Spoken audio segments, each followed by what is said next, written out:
इतनी गोलियां चली कि खूनम खून सड़कें रह गईं। जो वीडियोस हमारे सामने आ रही हैं 26 नवंबर की रात शाम की, वो इतनी खतरनाक हैं कि कुछ और फोकस रहा ही नहीं जा रहा, किया ही नहीं जा रहा। इतनी बर्बरियत, इतनी जहारियत हमने अपने मुल्क में शायद पहले ही देखी हो। लेट अली शो यू के इस एपिसोड में आप सबको खुशामदेद। Do like, subscribe and share this content. कुछ जो इतलात मेरे पास पिछले 24 घंटे में आई हैं वो इतनी परेशान कुन हैं और इतनी ख़तरनाक हैं कि समझ नहीं आ रहा कि उनको किस तरीके से, कहाँ से शुरुआत की जाए इस दास्तान की। क्या शुरुआत की जाए उससे, उस बात से कि वालदैन को ये कहा जा रहा है कि इन कागजात पे दस्तखत करो तो फिर तुम्हारे बेटे की लाश छोड़ेंगे। क्या बच्चों को ये बताया जा रहा है कि तुम्हारा बाप एक हादसे में मरा, जबकि उसकी उसका जिस्म गोलियों से छन्नी है मगर गोलियां गायब हैं। क्या उस माँ की जिसका बेटा 26 के दिन से लापता है और आखिरी जो मैसेजेस, उसका फ़ोन जो बरामद हुआ है उसके ऊपर अम्मी अम्मी अम्मी के मैसेजेस,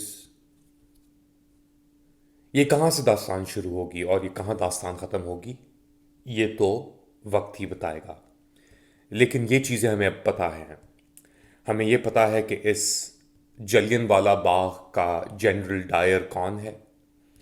हमें ये पता है कि ना सिर्फ जनरल डायर बल्कि पूरी अफवाज जो जिसका वो जर्नैल था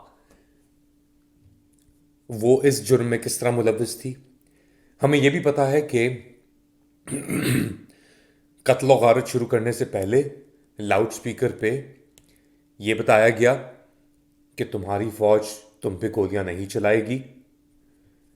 हमें यह भी पता है कि गले भी मिले गए, पानी भी पिलाया गया। और हमें यह भी पता है कि लोग जो बस बैठे हुए थे तस्वीरें उठा के, पोस्टर उठा के, उनको डायरेक्टली फायर किया गया स्नाइपर्स के थ्रू। और जो स्ट्रेट फायरिंग हुई गाड़ियों के ऊपर, खड़ी गाड़ियों के ऊपर जो लोग बैठे हुए थे अंदर, स्ट्रेट फायरिंग जो की गई और उनको शहीद किया गया, उसके बाद उस जिस्म हटाए गए और गाड़ियों के शीशे तोड़े गए कि जो बुलेट्स हैं उनके असरात, यानी बुलेट जो फायर्स थ्रू हुई थी, वो मिटा दिए जाएं। फिर हमें यह भी पता है कि वो सब गाड़ियां जो थी एटलीस्ट उनको जमा करके, उनको इकट्ठा करके एक जगह मुंतकिल किया गया और फिर शायद वो कहीं और से डिस्पर्स कर दी गई।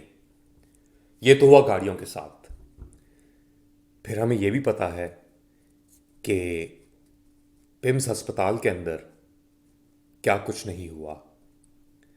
और अब तो ये बात बीबीसी की रिपोर्टिंग से भी आ गई है, सवाज़े हो गई है कि फर्स्ट हैंड अकाउंट्स वहाँ पे डॉक्टर्स के बुलेट वूंड्स के साथ किस तरह लोग आए, कितने लोग मरे, कितने लोग ज़ख्मी थे, कितने लोग शदीद ज़ख्मी थे, और फिर उनके साथ जो हुआ सो हुआ।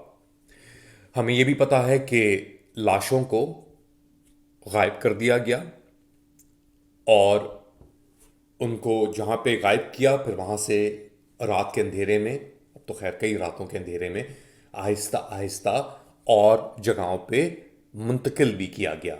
अब उसमें से लोकेशंस आप खैर क्या कहें। हमें यह भी पता है कि ये सब कुछ करने के बाद बुखलाहट में पहले तो सीने चौड़े हुए और टूर दिए गए कि यहाँ से वो भागे देखो, और हंसी कह के मारे गए। और हमें ये भी पता है कि मारने के अगले दिन जो हमारा जनरल डायर है वो मार्क्समैनशिप, जो मिलिट्री एकेडमी फॉर मार्क्समैनशिप है, उधर जाके उसने कहा कि एक सिपाही का जेवर है उसके निशानेबाजी। और अब तो हमें यह भी पता है कि इतनी घबराहट और इतनी बुखलाहट हो गई कि पहले तो इनकार, सरासर इनकार। कोई नहीं मरा, कोई गोली नहीं चली, कोई शहादतें नहीं हुई। और फिर पहले अरस्तू और जो बार्किंग डॉग्स हैं उन्हें, और फिर अपना एक, ओ नहीं नहीं नहीं, ये तो लोग मरे हैं कुछ, इतला 4, 5, 10, 12। हमें यह भी पता है कि शायद शहादतें इससे 10 गुना ज़्यादा भी हो सकती हैं। और हम ये भी जानते हैं अब कि प्रेशर इतना बढ़ चुका है उन लाशों का, उस बोझ का इस निज़ाम के ऊपर, कि कोई गुंजाइश अब खड़े होने की नहीं बची। और हम ये जानते हैं कि ये आखिरी पाकिस्तानी तक, लिख लें, ये आखिरी पाकिस्तानी तक अपने आप को बचाएंगे, क्योंकि इनके लिए उन पाकिस्तानियों का कोई वजूद नहीं है, चाहे वो सैकड़ों जिन्होंने डी चौक के ऊपर पुरअमन एहतजाज किया, जिनको मारा गया, जिन पे गोलियां चलाई गई। सैकड़ों को तो नहीं मारा गया, जिन पे गोलियां चलाई गई। अब हमें यही नहीं पता जिन पे गोलियां चलाई गई। सिर्फ एक बात हमें नहीं पता अभी, कि कितने मरे। और क्या ये बात, इसका कोई वैल्यू है हमारे लिए? हाँ, उस माँ के लिए वैल्यू होगी जिसका बेटा गया था एहतजाज करने के लिए, मगर वो वापस लौट के नहीं आया, वो गुमशुदा हो चुका है। और ऐसे कई दर्जनों माएँ होंगी जिनके बेटे, भाई, बाप घर वापस नहीं लौटेंगे कभी भी, क्योंकि वो भी लापता हो चुके हैं। अब आप इस बात पे गुफ्तगू कर सकते हैं कि यार, अगर इंसान लापता है तो उम्मीद तो है दिल में कि यार वो कहीं ना कहीं होगा, जिस हाल में भी हो जिंदा तो होगा। लेकिन ऐसा नहीं होता। जब कोई बंदा लापता होता है या कोई बंदा खोया जाता है, तो क्लोजर, यानी जब आप किसी को दफना देते हैं ना कब्र में, और हमने जिन्होंने दफनाया इन हाथों से अपने चाहने वालों को, हम जानते हैं कि रो देना, आंसू बहा देना, और